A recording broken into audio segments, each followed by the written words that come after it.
Welcome to the 2023 Dialed MTB Trail Bike Shootout. Today we're going to be talking about the Pivot Switchblade and the SCOR 4060 ST. You get all that? Okay, awesome. So also follow along to this video series. There's going to be a bunch of videos coming in, I think about 6 or 7 total, talking about 6 different trail bikes, head-to-head comparisons between all of them, and then there's going to be an overall winner at the end. So stay tuned for that. But with that, let's talk about these two bikes real quick. So let's go over the travel first. So the Switchblade is 142 millimeters of travel in the back, 160 millimeters of travel in the front. The SCOR 4060 is 140 millimeters of travel in the back and 150 millimeters of travel in the front. And the geometry is actually pretty dang similar between the two. So right away, everyone wants to know head tube angle. So head tube angle in the low position, which I think that's pretty much what everyone's gonna run the Switchblade in, is 66.0. It does have an option of going to 66.5, but I honestly don't think many people will run it in that. Let me know in the comments down below if that's where you like it, but yeah, let's go over to the SCOR. The 4060 ST is a 65.5 degree head tube angle, and you can do adjustment to bring it to a 64.5, which I think might be the ticket for that bike. We'll talk about that later. All right, and then the wheelbase on the Switchblade is actually kind of short. This is a size medium, and it's 1,193 millimeters long, so it's a pretty short. This bike has been out for a few years, so I would be assuming that Pivot would be coming out with a new bike soon. I have no idea, but I think that's probably a possibility for this certain bike. And then over at the SCOR 4060 ST, it's 1,210 millimeter long wheelbase. All right, and then let's talk about the chainstay length real quick. It's 431 on this Switchblade, so pretty dang short. And then once again, really short over there on that SCOR 4060 at 433, so super similar. These bikes across the board are really, really similar until we get to the effective seat tube angle. Effective seat tube angle on the Switchblade is a 75.5. Once again, that's kind of dated, I'd say, but I'd assume they would be coming out with a new one, but I don't know. The SCOR 4060 is at 78 degrees effective seat tube angle, so right in there with what you want it to be, and it feels really good on the climbs with that. All right, so I'm gonna leave these geometry spec charts on the screen for about 3 seconds or so pause it right now if you wanna check that out. All right, so with that, let's talk about the builds and pricing real fast. This is actually where it kind of surprised me. So let's talk about it. First, let's start with the 4060 ST. This is the GX build, so it is $71.99 US dollars right now in May of 2023. That could change literally the day after I am filming this, but right now it's $71.99, and that's what I'm gonna base it off of. So it comes with a Pike Ultimate. This is the 2022 model. The 2023 does come with the new Pike fork, which is a really, really good fork. Definitely a little better than this older one, but still, this is a really good fork. And then it comes with the RockShox Super Deluxe Ultimate rear shock, so great suspension, Coda RC brakes, GX drivetrain, and it comes with GX carbon cranks, which is a nice touch for this build, I'd say. Comes with carbon bars. These carbon bars, I'm not the biggest fan of, but they do the job, and bars is something that everyone has a certain preference on, so you'll just have to figure that out on your own. Bergtech stem, super nice stem. Bike yoke dropper, probably my favorite dropper made, so super solid. And then obviously the DT Swiss 1700 series wheels. Super solid build for $71.99, but it is 2023. Bike prices are starting to drop. So now let's talk about the Pivot. Pivot is not known as a good value, in my opinion. I've never really thought of Pivot and be like, oh yeah, that's the value bike. That's just not what they're going for. This bike, the least expensive build is at $58.99, and it's a pretty solid build. But this build is at $86.99. This has the brand new SRAM XO transmission on it. So it's all wireless drivetrain, Fox factory suspension, Fox factory dropper post, carbon bars, just like the SCOR. But I think the reason why this bike is so expensive is because of that XO transmission. It's brand new, and that's kind of the hot new item to have on a bike. And then it's also got the new code silver, even though they're black brakes. I don't think they're, actually I don't know what the price difference is between that and the regular Code RSCs, but I'm assuming they're similar. They feel identical to the actual Code RSCs. I will say at the beginning I did have a wandering bite point with it, but got that fixed with a bleed, and yeah, so it should be good. It's good. But anyways, they have a Pro X01 build for $69.99. That build I think is the closest to what that SCOR 4060 is, and it's $200 cheaper. It comes with X01 cranks instead of GX carbon, so a little upgrade in that. And then it comes with Fox factory suspension and Fox factory dropper post. Dropper post, I'd put it at a wash, both really good dropper posts. I do like the bike yoke a little bit better, but the Fox factory suspension, it's a little bit more expensive, a little bit I'm saying, but that's just a personal preference. And then it comes with that build at $69.99 comes with X01 shifter and derailleur, and then a GX cassette and chain. I believe it might be an X01 chain, but I think it's kind of crazy though. I think this actually has the better value. At $69.99 you get an X01 build with a little bit of GX in it, where that one is a full GX. So that was really surprising to me, and I just wanted to point that out right now during the video. But with that, let's get on over to the climbing. And while we're talking about the pivot, let's just talk about the pivot on the climbing. It's a very comfortable and smooth climb. Like, you're climbing, it just feels like you're kind of in the bike. In my first ride video, I kind of said like it feels like a Cadillac, kind of Cadillac up and down the hill. Like, you just feel like you're just chilling in the bike, climbing up the hill. It doesn't feel fast, it doesn't feel slow, but it just cruises on up, and I don't think there's many complaints. You could spend a long day on this bike and still be super comfortable. Yeah, but with that, I would say it's not the fastest. So this is not going to be the fastest bike in all of these bikes that I have. I'd say it's probably actually one of the slower ones. It doesn't feel slower, but kind of is. The DW Link does an amazing job with support though. But yeah, I think the overall bike is just maybe a little bit heavier and just not as focused on speed up the climb. So with that, let's go talk about the SCOR. Kind of a different story. This bike to me feels like it's just real peppy and wants to get going on the climb. The seat tube angle's pretty dang steep, so it puts you in a good climbing position. It doesn't feel as comfortable. I wouldn't say you're just like chilling, climbing up the mountain, but it doesn't feel uncomfortable either. So super solid for climbing, like very supportive. Whatever SCOR did with BMC, SCOR is a sister company of BMC. BMC, I feel like it's pretty known for being a very fast climbing, like XC race bike. And you can kind of feel that in the SCOR. Like, you can definitely tell that it is a climber's bike. It just wants to go and go and go. And it's pretty nice. I would say it's not the most comfortable, but it's still super solid, and it's not uncomfortable either. So a super long day on this bike would be completely fine, because on a long day you're going to spend probably 90 to 95% of it climbing. So super solid for that. Very overall just a really peppy climber, I'd say. But with that, let's head to the trails and start doing the fun stuff and going down. So what we're going to do is do 2 runs down each trail, 1 on each bike, and then go talk about them back to back. So let's get out there and talk about it. All right, run 1 down Flow Trail. Here we go. So this is the Pivot Switchblade. So this bike does feel just like a little bit heavier, kind of in the air. It doesn't feel like it's a super poppy and playful bike. Like, it does have like a little bit of playful attitude to it, but compared to these other bikes, just not quite as much. Kind of has more of that Hightower feel, where it just wants to like hug the ground, have a lot of traction and all of that.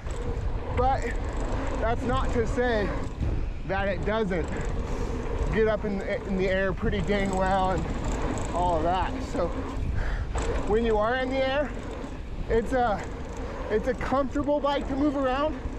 I wouldn't say it's super easy.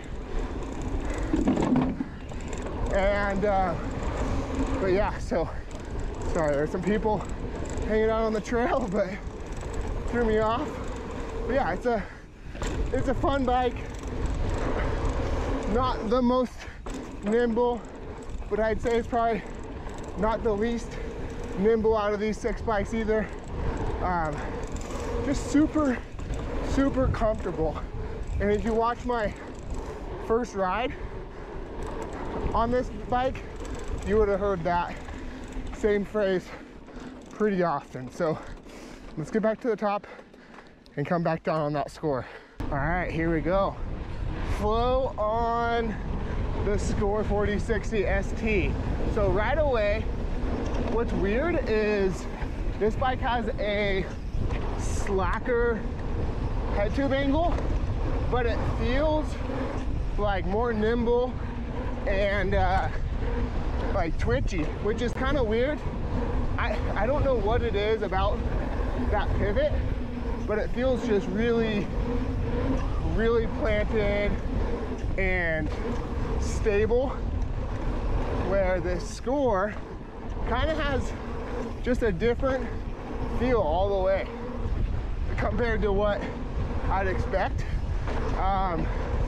And honestly, for me, it's not, I wouldn't say it's the most comfortable feeling bike.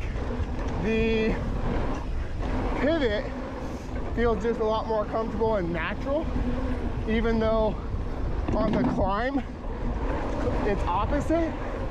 The SCOR feels more natural climbing and faster. But yeah, so interesting 2 bikes. This bike definitely pops up faster and higher, but just like it does jump a little bit better, I'd say, like in the air, but going off it's a little goofy. All right, here we go. Run 1. Oh yeah, made sure it's going, but yeah, run 1 down shake and bake with the Pivot Switchblade. So this bike is just really stable through the rock sections and stuff like that. It just feels really comfortable. It makes you feel like you're like just super solid going through it. And same with that little drop, just feels like absolutely nothing, which is pretty rad. But I'd say that it kind of lacks some cornering confidence for me, and I don't know if that's the head tube angle, the tire, it has a DHF on front, or what it is, but definitely just corners not my favorite on this bike. But once you're going straight, it just feels super comfortable. Yeah, this thing is just, like I said before, just kind of like a Cadillac. Yeah. So, pretty dang rad feeling bike. This bottom section, definitely not the most poppy and playful bike on this thing, but it still gets through it. It's comfortable, and this probably isn't your usual riding that bottom section of this trail anyway. So yeah, let's get back up to the top, ride it on the SCOR. All right, so here we are going down shake and bake on the SCOR 4060 ST, and this bike is pretty good. Not as comfortable through that little rock section, but it's okay. Like, it gets through it, not bad. I'm just trying to be really particular about these bikes, and this little drop isn't quite as smooth as that pivot is, but I'd say the corners are more natural feeling. I don't know why that is, because it is slacker, but it just feels better in the corners. All right, in this rock section, it feels actually really similar, more similar than I expected from the upper part. But yeah, super solid bike. It gets a little bit more bucky right there, where it's a little bit higher speed, but I think overall this bike is just a faster handling bike than the Switchblade is. And like these jumps down here at the bottom, way more comfortable and fun on. So if you do have a trail that does have some jumps, not to give anything away, but this bike and the Transition Smuggler are both super solid options. All right, well, super fun bike. Not as comfortable or confident, but super fun. So let's head back and talk more about it. All right, now that we've got done with the fun part, let's talk about the cons. Let's just jump right into it and talk about the Pivot Switchblade cons first. Right away, I want to start with it comes with a 180 millimeter rear rotor. I just think they should scratch that, put it straight into a 200 mil. Especially for me, I put these SRAM brakes against each other. Me personally, I don't like SRAM brakes, so that's my personal opinion. But I ran these with each other so that it was the same brakes. But it comes with 180. I don't think that's the greatest choice for this bike. It definitely could use those 200 millimeter rotors. It does have the Super Boost rear hub. I don't think that's a pro or a con, but I'd say it leans more towards a con because it's kind of not the norm, and I feel like everything's gonna be going back to just regular boost spacing soon, and if not, then I think it should, but that's just what it is. And then it is, like I mentioned a little bit before, it is kind of outdated geometry. That could be a pro for you, but I think for most people it is going to be that con. And then also on the descents, it's not the most poppy or playful bike. It just kind of likes staying on the ground, which that could also be a pro. All right, so now let's talk about the cons on the SCOR 4060 ST. I would say, first off, the bars. I'm not a big fan of these carbon bars that they spec with it. It just has a weird bend feel to me. Maybe it's completely off, but that's just my opinion. And then this weird little mud guard.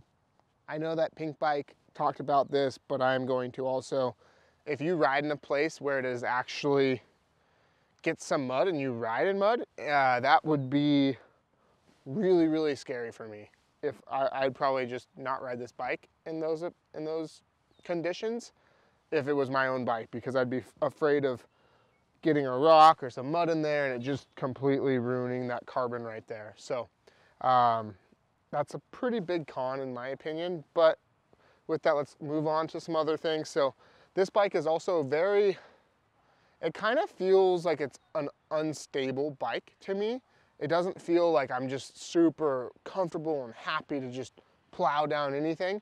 On certain parts of certain trails, it feels very composed. But then 2 corners later, you do something that's a little bit different and it acts differently. So it's not a consistent feeling bike, I would say, throughout top to bottom trails.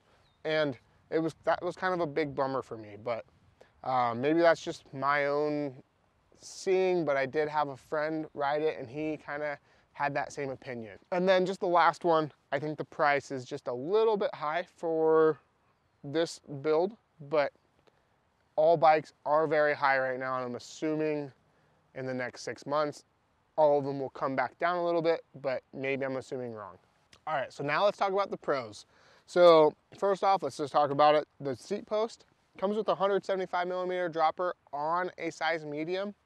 And like I said, this bike is a couple years old, and that's kind of forward thinking, and there's a lot of room right here. So honestly, I feel like it could use a 200 millimeter because of how long this seat tube is. So pretty dang rad on Pivot for doing that. I feel like probably before most people did. So super rad. And then just overall, the bike is super comfortable. Like I said, it's kind of like the Cadillac feel for me for this bike, up and down, just super planted on the descents. It's very, very predictable. It's just a very comfortable feeling bike all over the place, up, down, wherever you're gonna go. It just feels like you just know what the bike's gonna do everywhere and at any time. So that is really a big pro for me.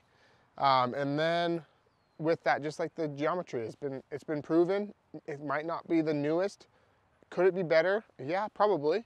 But it's solid. Like Pivot's not trying to do crazy numbers on their bikes right now. It doesn't seem like. All right, so now let's talk about the pros on the 4060 ST. So right away, I really like the tire combos that they come with. An Assegai front and a dissector rear. That might be the top of the list for my top tire combo. It's either that or with a DHR2 front and rear, or DHR2 front and dissector rear. But yeah, all that stuff, super solid. That's a personal preference thing, but pretty positive that tire combo is gonna work for pretty much anyone, anywhere. So super solid on that. The bike is a very, very exciting climber, I'd say. Just wants to get up and go up the climbs, and it makes you want to do that. And it's very supportive. When you stand up and pedal on the thing, it doesn't give out on you. It just pushes you up and through it. So it's a pretty cool, inspiring climber. And then it comes with the 200 millimeter rotors, front and rear, unlike the Pivot. So kudos to SCOR for giving the bike what it needs in the brake department, in my opinion. So super solid on that. Comes with BergTech grips. I love those. Some of my favorite grips made. If you haven't tried them, I'd recommend them, especially I think it's the Greg Minar Super Soft, a little side note. But yeah, and then I like RockShox suspension right now for the 2023 models. I actually think RockShox suspension is a better package right now. Fox might come out with something in 2024, like their 2024 model year, which will be on all the bikes in 4 or 5 months. But for right now, I think they've got it covered. But with that, it's kind of going back to a tiny bit of a con or pro. It comes with a Pike 150 in the front, so it's lighter. Probably helps on the climbs. It's not that much weight extra to go to the Lyric, and I think the Lyric would have made it more confident on the descents by a little bit. But yeah, anyways, so overall, super solid bike. It comes with a good spec. So with that being said, I'd say the SCOR is kind of the confidence on the uphill, while the Pivot is kind of that confidence on the downhill. And then with that, let's go ahead and give you the winner of this head-to-head comparison. So with that, it was really tough, but I am gonna go with the Switchblade. Really just because the descent on the SCOR was just not as predictable. It kind of wanted to put itself in different places than you wanted it to go, where the Switchblade, you knew it was gonna be where you wanted it to be 100% of the time. And it is just, I know I've said this probably 100 times in this video, but it is so comfortable. And it's just very confidence inspiring all over the place, instead of just in short little sections and all of that. So super stoked to be able to have both of these bikes in this little shootout of mine. And I want to say thank you to both SCOR and Pivot for sending these bikes. This is unpaid, but they did send them to me to ride and test and all of that. And that was a big expense for them. I'm sure they had to do a bunch of stuff. So thank you to both of them. I really want to stress that on that. But anyways, let's get back to just saying there's going to be more videos coming out in this series. It's going to be obviously the 3 videos for the head-to-head comparisons. Obviously this is one of them. Then it's going to be a winners video, and then a losers video, and then a whole conclusion video at the end. And then in the conclusion video, we're gonna be talking about climbing times, descending times, and all of that. So stay tuned for all of that. And if you like this video, like and subscribe for more. Put that notification on to make sure you can watch this whole series come out. And then with that, get out and ride.